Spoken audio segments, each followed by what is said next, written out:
बहू, जरा रुपए देना, बस का किराया देना है। सासू माँ सीमा जी ने अपनी नई नवेली बहू नेहा से कहा। नेहा ने झट से अपने पर्स से रुपए निकाल कर दे दिए। वो पहली बार मौसी सास के घर गई थी। वहां से चलते समय उन्होंने टीका बिंदी लगाकर रुपए दिए थे। ये वही रुपए थे जो अभी सासू माँ ने उससे मांग लिए। इस समय तो नेहा ने रुपए खुशी खुशी निकाल कर दे दिए, लेकिन अब धीरे धीरे जैसे जैसे उसे इस घर में समय बीत रहा था, उसे समझ में आने लगा था ये सिर्फ सासू माँ के उससे रुपए पैसे लेने के बहाने हैं। ऐसा नहीं है कि उनके पास रुपए नहीं रहते, लेकिन उनकी संकीर्णतावादी सोच कि बहू रुपए पैसे रखकर क्या करेगी, बहू को क्या जरूरत, या फिर बहू के पास रुपए रहेंगे तो फिर वो अपने मायके वालों को दे देगी। ऐसा अक्सर ही होता कि वो किसी भी तरीके से 1 रुपया भी नेहा के हाथों में नहीं आने देती, यहाँ तक कि उसका पर्स भी बहाने से अपने पास ही रखती।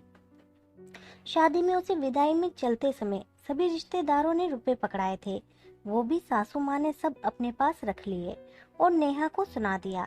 शादी ब्याह में इतना खर्चा हो जाता है कि हाथ बिल्कुल खाली हो जाता है। अब रिश्तेदार विदा हो रहे थे, सबको कुछ न कुछ देना रहता है, तो तुम्हारे पर्स में रुपए देखे तो उसी में से दे दिए। सास बहू का कुछ बटा हुआ नहीं होता। उस समय वो नई नई थी तो कुछ भी पूछ नहीं पाई।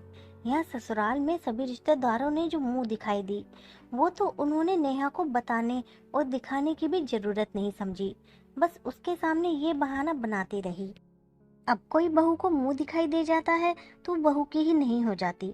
आज जो लोग अभी देकर गए हैं, जब उनके बच्चों के शादी ब्याह होंगे तब हमें भी तो देना पड़ेगा, इसलिए सब सामान अपने पास संभाल कर रख लिया है। नेहा शादी के बाद जितने भी रिश्तेदारों और दोस्तों के घर गई, सबने पहली बार आने के नाते उसे कुछ न कुछ शगुन में रुपए या साड़ी दी। सासू माँ को इतना भी सब नहीं होता कि घर में आकर नेहा से मांग ले। वो वहीं रिश्तेदार के बच्चों को देने के लिए नेहा से वहीं रुपए मांगने लगती, या फिर घर के बाहर निकलते ही अपना राग अलापने लगती। लाओ बहू, रुपए हमें दे दो, हमें डायरी में नोट करना रहता है किसने कितना व्यवहार दिया है, उसी हिसाब से हमें भी देना पड़ेगा, इसलिए हमारा देखना बहुत जरूरी है। एक बार बस में भीड़ बहुत थी तो सिया ने कह दिया, मम्मी जी घर चलकर देख लीजिएगा। सासू माँ को सब्र नहीं हुआ। जैसे ही बस का कंडक्टर टिकट बनाने आया, बहू सबके टिकट के पैसे दे दो, और नेहा को वो रुपये निकाल कर देने ही पड़े। यहाँ तक कि मायके से कभी मम्मी पापा दीदी भाई आते और वो लोग चलते समय कुछ पकड़ाते तो वो भी वो किसी बहाने से ले लेती। लाओ बहू, सिलेंडर आया है, ये सब्जी वाले दूध वाले को देना है। जब भी नेहा के पास बैठती तो उसे समझाती रहती, तुम पति से रुपए मत मांगा करो, यहाँ घर में हर चीज मौजूद है, तो तुम्हें रुपए पैसे की क्या जरूरत। एक दिन दिवाली के त्योहार पर वो अपने पति से हंसकर रुपए मांगने लगी तो सासू माँ ने तुरंत मना कर दिया, तुम्हें रुपए की क्या जरूरत, कोई जरूरत नहीं है रुपए देने की। जब घर में हर जरूरत पूरी हो जाती है तो रुपए की क्या जरूरत है तुम्हें। एक दिन सिलेंडर आया तो सासू माँ ने नेहा से रुपए मांगे। नेहा, अभी त्योहार पर तुम्हारे ससुर जी ने जो रुपए दिए थे मुझे देना, जरा सिलेंडर वाले को देना है।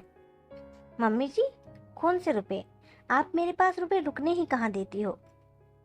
मेरे पास रुपए आने से पहले तो आपकी निगाहें उन रुपयों पर रहती हैं, मौका मिलते ही किसी न किसी बहाने से निकलवा ही लेती हैं। आप कहती हैं कि घर के बहू को रुपयों की क्या जरूरत, तुम्हारी हर जरूरत तो घर में पूरी हो जाती है। तब तो हर जरूरत आपकी और दीदी की भी पूरी हो जाती है, फिर आप लोग आए दिन पापा से अपने बेटों से रुपए क्यों लेती रहती हैं। मुझे भी अपने पति से रुपए लेने का पूरा हक है। आपको क्या लगता है मैं मायके में रुपए दे आऊंगी। चलते समय आप गिनकर 500 रुपए देती हैं और चलते चलते ये भी जताना नहीं भूलती, आकर हिसाब देना। मुझे तो यही समझ में नहीं आता कि उन 500 रुपए में क्या खर्च करूं और क्या बचाऊं। मैं तो पूरे के पूरे ऐसे ही आकर आपको वापस कर देती हूँ, लेकिन अब जैसे आप दोनों आए दिन रुपए लेती हैं, उसके बावजूद भी महीना बांध रखा है। अब से मैं भी लूंगी और जो भी रुपए मुझे मिलेंगे वो मैं अपने पास रखूंगी।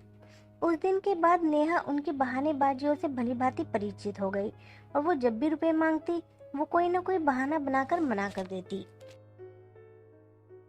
दोस्तों, यह कहानी आपको कैसी लगी हमें कमेंट करके जरूर बताएं। और अगर आपको पसंद आई हो तो चैनल को सब्सक्राइब करना मत भूलना।